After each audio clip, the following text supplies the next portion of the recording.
Welcome to the Deborah Kennedy Show.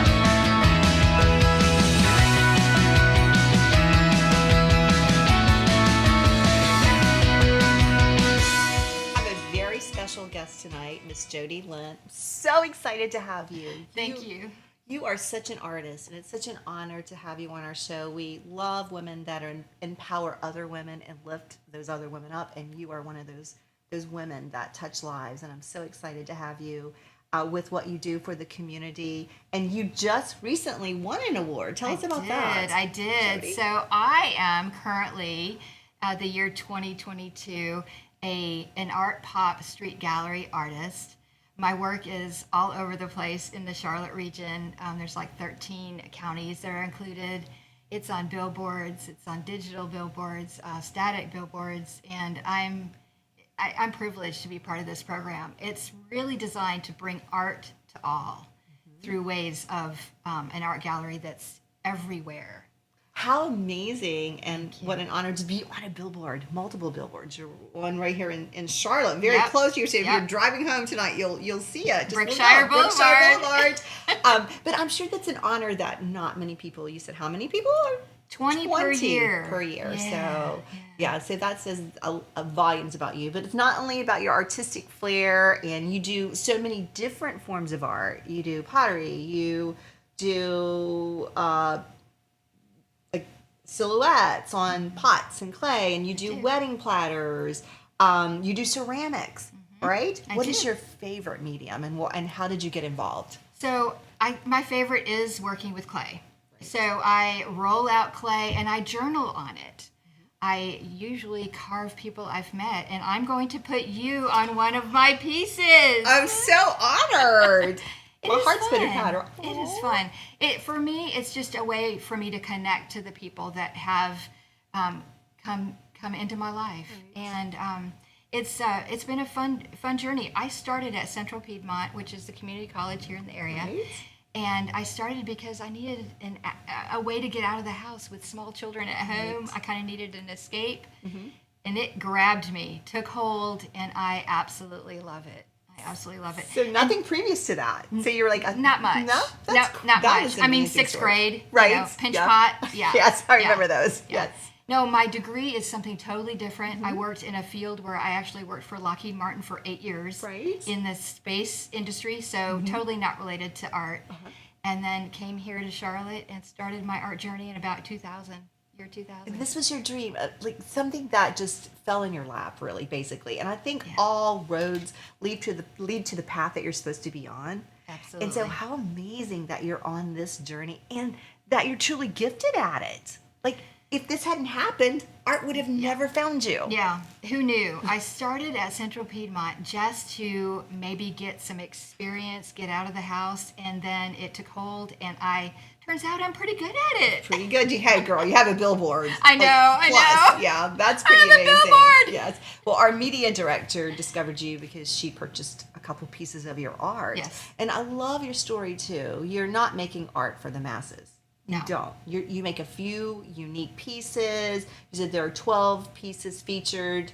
What Yeah, on the Marancas Central Piedmont campus. Right. All of year 2023.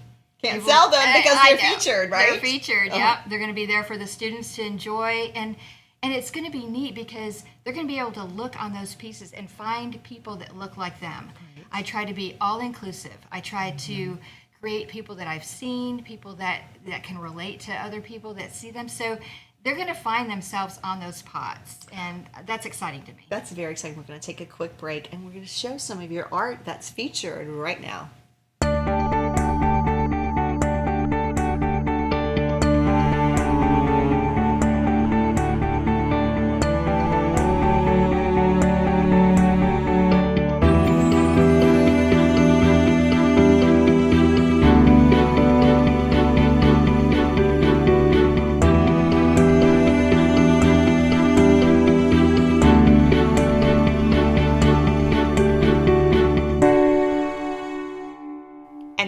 with Jodi. What amazing inspirational pieces. I love the tile, and I love the expression that you have holding your piece of tile. Thank you have so, like I said, you have so many different talents. Thank you. I do love my work. You do. I love what I'm doing, and I love the people I come into contact with. I met you through my work, through someone that saw my work and bought a piece. So. Right.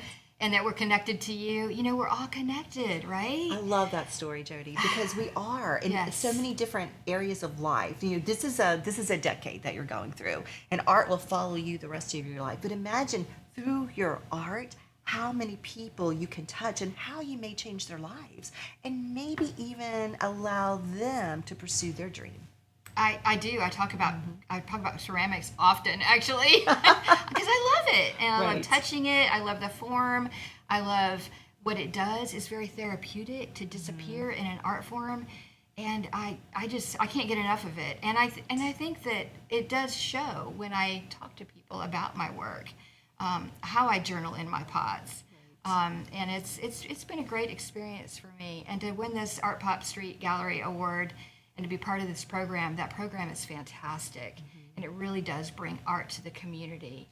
There's art all over Charlotte Right. because of Art Pop Street Gallery. So, and I noticed too that, like you mentioned before we started this interview, just in our chit chat, about how many murals are popping up. I noticed there were so many during COVID. Yes. During COVID, Yes. which was very shocking to me. Yes. But our town is now taking off with the murals, and it wasn't It a is. town that really embraced art. I don't believe previously. I don't think so either. I think it really has come along. In fact, during COVID, I didn't mention to you this. Tell but me. I actually put a giant mural on the back of my house. My daughter and I, we were in for the supposed 2 weeks of quarantine, right? Right. So we started it, and we have a mural of our friends and family on the back of our house still there, and it's awesome to look at. It's about 40 feet long. I love it. So it's on the back of your house. I love that people It can't is. drive by and see it. Yes. That would be amazing. Well, it was just for us. It was a Right. way for us to stay connected to our friends and family during that time. Right. And art does that. It does. Like when you said you journal and you journal on your pieces, art does connect you. It's like music is a form of art. Yes. And you can be in the worst mood or whatever's going on in your life. A certain song can make you happy, or Yes. a certain song can make you sad. And remember, same thing with what you do. You know, when you journal on your pieces, it's a trademark of yours. Yeah, it is. It is. It is becoming my signature style, kind of the folk art style with the bright colors and the people, and it's definitely my signature style. Well, you have such a story of like how you were trying to find yourself, and you were taking this class at Central Piedmont, and how it just rolled out into a career, and you do explode with happiness when you talk about it. What are a few words that you can give our viewers out there that are maybe trying to find themselves, that kind of just maybe in a career they don't love, or maybe just in a moment where you said staying home with your children and doing career change, and you wanted something for yourself? I did. What advice would you give them I to try did. to find that passion? Well, I would say try a few different things. There's lots of opportunities. Central Piedmont's a great way to find some classes to take, but just try different things. See what maybe kind of grabs you. But I don't think unless you try a few things, you might hone in on it right away. Don't Right. give up. Don't give Keep up. trying. And then just ask other people. Again, connect. Connect. Don't sit there by yourself. Right. Find somebody. Life is about networking. Yes. I firmly believe it's like a domino effect. It truly is about networking and finding your passion, but also finding friends that can help you find your passion along the way, or acquaintances, because we're all this inner circle that's connected with life.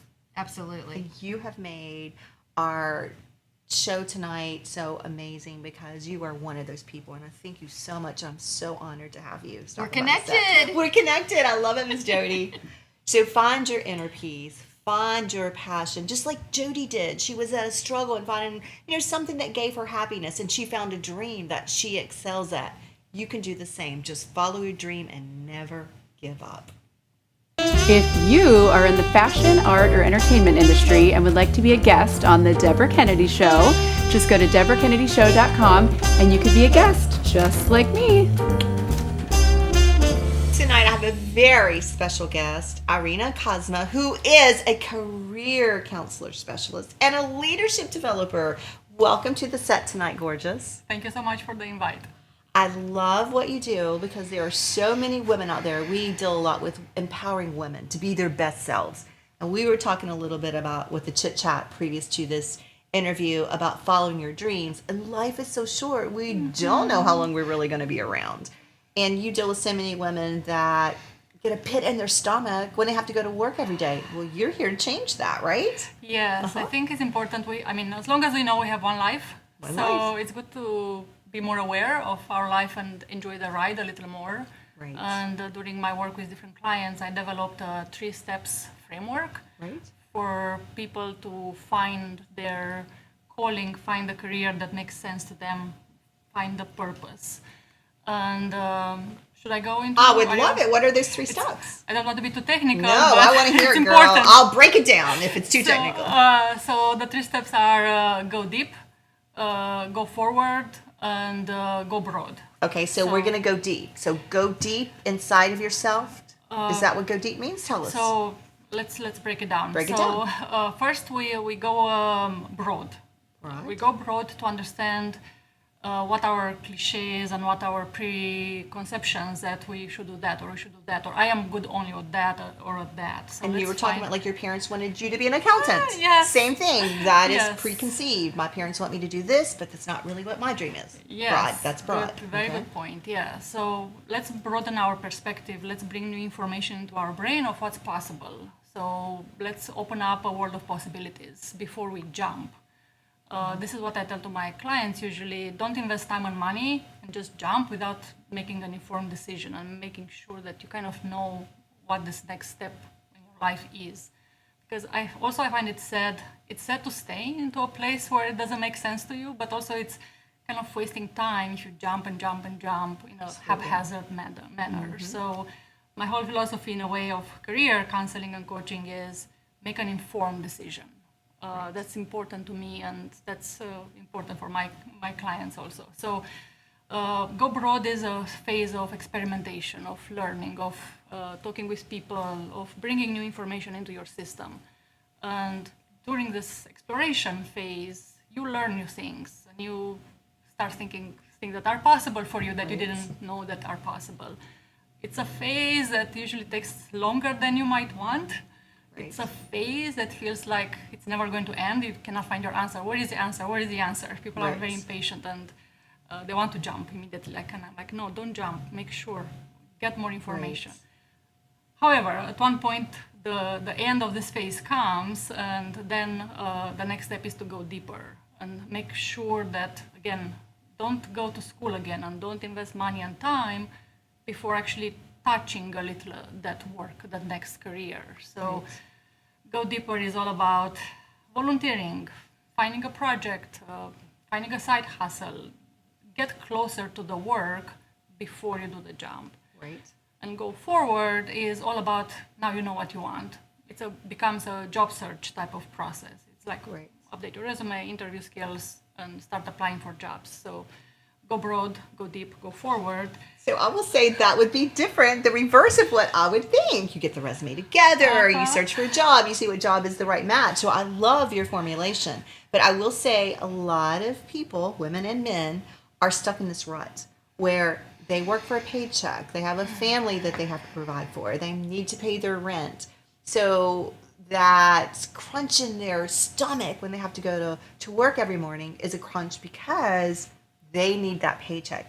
And a lot of people are intimidated with change because, the grass is not always greener. It is usually because they find happiness, but convincing them of that. So I love your little journey because before the resume, they're looking at the broadness of dreaming the impossible dream. What could be?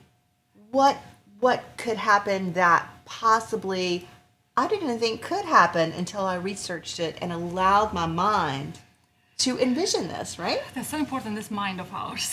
Right. Can create so much goodness if we let it. So one thing that I talk with my clients usually is like this idea of like, allow yourself. Like nobody is forcing you. Like you are the one putting the barriers. Like Right. you are the one who need to set yourself free and free up your brain. Right. And they think, oh, I don't think I can do this. I don't think this is too hard.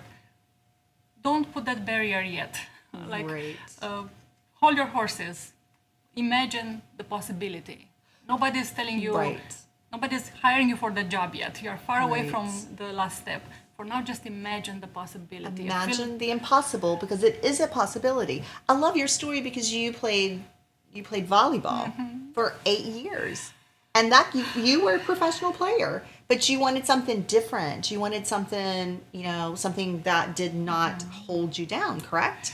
Yes. So there is something to be said on taking some control on your life. So again, another thing I feel many people feel like, I ask people, who owns your life? And people are like, I don't know who owns my life. You own your life.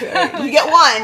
You get one. You get to own it. So a little more courage. And I know you were saying earlier, like people feel like there's no escape, or like this is my You're job, it's a stifled. paycheck. Right.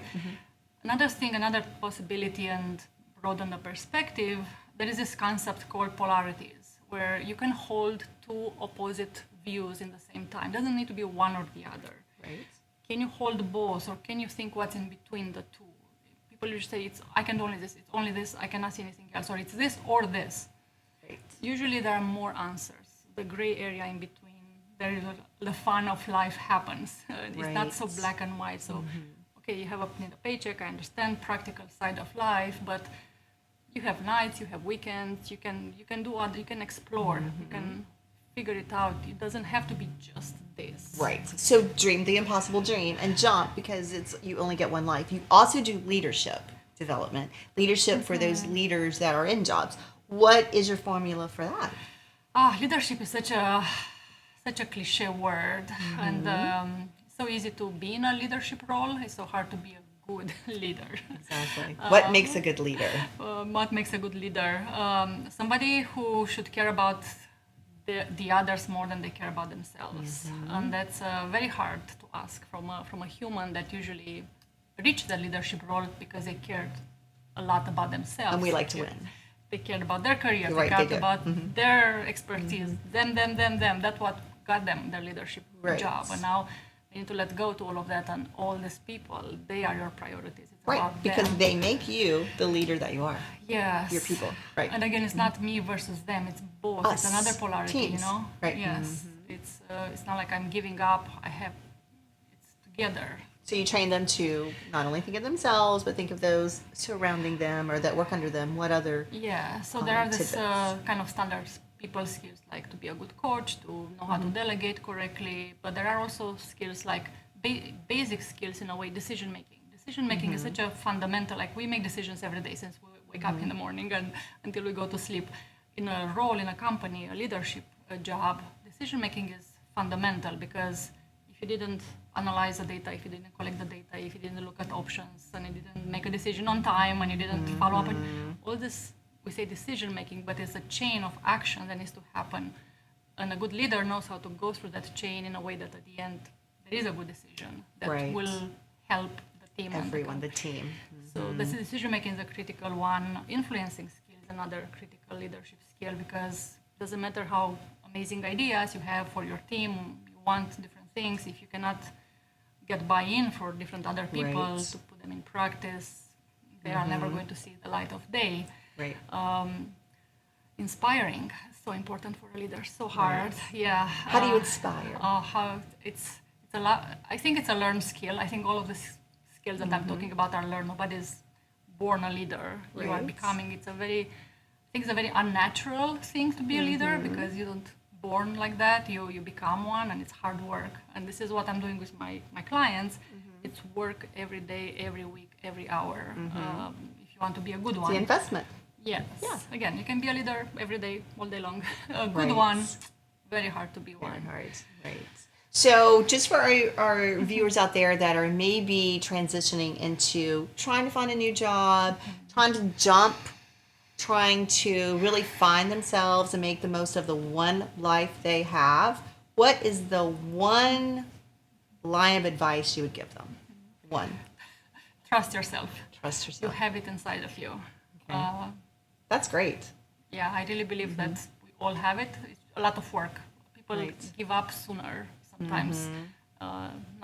Usually people give up, you say, oh, give up too late, but I think many people give up sooner than they should Right. on trying something that they want to accomplish. Right. I love that. That just gave me little heart flutters and just to trust yourself. I love that. Thank you so much for stopping by the set tonight. You were so inspiring. We love to have women come on that inspire other women and lift other women up and men, and you have done just that. So thank you. It was an honor to have you as our guest tonight. Thank you so much. It was a lovely conversation. Oh, thank you. Trust yourself. Those are 2 words that can make a difference in your life. So let's do that. Let's trust ourselves. To view this entire episode or to view other past episodes, please visit our podcast site at DeborahKennedyShow.com. Many conversations today go to the financial instability of what's going on in the world today. Well, I have someone tonight that is going to put your thoughts at rest. The amazing Adam Leach. So excited you're here with us tonight. Thank you. I'm happy to be here. We're thrilled to have you. You come highly recommended from a host of people. Great. So Great. We're great. And what we're going to talk about tonight is the financial uncertainty of what's going on in our economy today. You are a financial advisor, and you talk about this and guide your clients on a daily basis. Our viewers, that's one of the questions we get is, how do we look at our future? What's going to happen with the market? What's going to happen with our 401ks? Should we diversify? I need you to clarify all that. Sure. Let me just go ahead and tell you exactly what's going to happen. Okay. I don't know. Yeah, exactly. But history doesn't typically repeat itself, but it rhymes. And so we take a look at what's happened in the past, and we've been here. Back in the 80s, 70s, 80s, interest rates were skyrocketing. People were just very concerned about their investments, about the cost of groceries. So we've seen it before. It's not the exact same, but we just know that great American companies will do great things for our investors. Right. So what you're saying is it's happened before. We were talking about earlier before we started taping about 08 and the crisis of 08 and how everyone thought that was the end of the financial world because it was crushing. It happened. The market just tanked. It absolutely tanked. 401ks were down to zero and people that were retiring were financially strapped. So we had a run of amazing growth. We couldn't even capture the moments that we were in. It was getting better and better every year. So what goes up eventually is going to come down. And so that's what happened. How did our world get to this point? Well, it comes down, I think, to a lot of what happened through the pandemic. And nobody could predict the pandemic, of course. And so now all of a sudden you have folks around the globe unable to work. So we have supply issues. We couldn't get those supplies to the United States. Everybody was at home. Everybody wanted to do their backyard. They wanted to put that outdoor kitchen in or buy a TV or maybe get a refrigerator, but we couldn't get the parts to make it. And so we have all this money chasing all of these goods and products, and we just couldn't deliver. And so what happens is prices started to come up. And then you have the federal government intervening, doing their thing, raising rates, and then all of a sudden we see this dirty word called inflation that's been happening. Right. Prices of everything have gone up, and you felt it, and I felt it, and all the families around us have felt it. And so we're just having daily conversations with clients about how do we navigate those times. Right. Well, I love what you said earlier. You said, what we can control is our emotions. Yes. Because life sometimes doesn't go as we expect it to. And we're all in this situation together. Like all of our money is, the same. Like I don't care if you're a zillionaire, a millionaire, or an everyday white collar worker. Your money has been affected. Rates have been affected. Food costs are higher. Cost of goods and everything's higher. You can't even get car parts or car chips. So, we're in it together. So I guess there is no real solution. But I love what you said. You can control your emotions. We got to focus on our goals. My goal isn't to retire this year. Right. So in 10 years, 20 years, 5 years, what have you, that's what you got to focus on is making sure you're staying on track. And by the way, these markets are going to happen again. They've happened already. They're going to happen again. but we can control our emotions, keep those in check, stick with the strategy that you've placed, because the clients that have that strategy are the clients that win. Right. And don't you think it's important for clients to diversify? You can't have all your money in one pocket, right? I think you have to that's have all silly. these different pockets, right? Yes. You put all your eggs, you go all your chips on red, and then it's black, and then all of a sudden that's Right. it. So yes, diversification is key. Don't have all your eggs in that same basket. Stick to a strategy, and in fact, it's really smart sometimes to buy the things that are down the worst. So we have, maybe stocks are down the most. Maybe it's a good time to buy the stocks. Right. Maybe bonds are down. Some other types of investments are down, real estate or whatever. That's a great time to buy them when they're down. Right. And the key is to have an advisor to help you navigate this. It's great. Sometimes we think that we're, so great with our money and diversifying and investing, but we're not experts. So sometimes an expert can think of or tell you the things that maybe are different. There are companies that take 5 and 6 groupings and invest the money for you, how many bonds you should get, how much stock. It's about diversification, right? Right. Just Diversify. your appetite for risk is going to be different from the next person's appetite for risk. And so marrying those asset classes, different types of investments to that person's risk appetite is key. And just sticking with that strategy. Is there a Absolutely. formula, like certain ages when they invest, you don't have as long? Or is there a formula, you save this pocket, you invest this pocket, this is you live within your means and spend this pocket? Do you have a formula? There isn't a perfect formula because everybody's so different. And that is why I think folks should work with a financial advisor. They can understand your individual needs, your individual goals, because they're just going to be different from somebody else's. Typically, sure, the longer the time horizon, the more time you have to recuperate from these crazy times. However, we still have retirees who just love the market Right. because maybe they have that big pension, so they don't really need the money today, or maybe it's for their grandkids or great grandchildren one day. Adam, I have all the time in the world for that, so let's go ahead and invest it, aggressively. Good. So give us 3 key points that we should all have as our principles for financial gain or worthiness or financial stability. Well, again, being different for everybody, talk to a financial advisor about that. Control your emotions. Things get wild in the markets. You're going to listen to all different kinds of news channels. You're going to listen to different opinions, and some of them are going to be right, and a lot of them are going to be wrong. And so if you have that strategy, stick with the strategy. Control your emotions. We cannot control the markets. We cannot control interest rates. But what we can control is going home at night knowing you did your best that day, and love on your family and friends, and just stick with the course. I love that. That is great advice. That's great advice coming from the amazing financial advisor, Adam Leach. So just like Adam said, we can't control what's happening in the market today, but we can control our emotions. It's just money, people. So we hope that this has helped you a little with your financial savviness. And like Adam said, it's best to consult with a financial advisor. So just look inside. There's an answer waiting, because you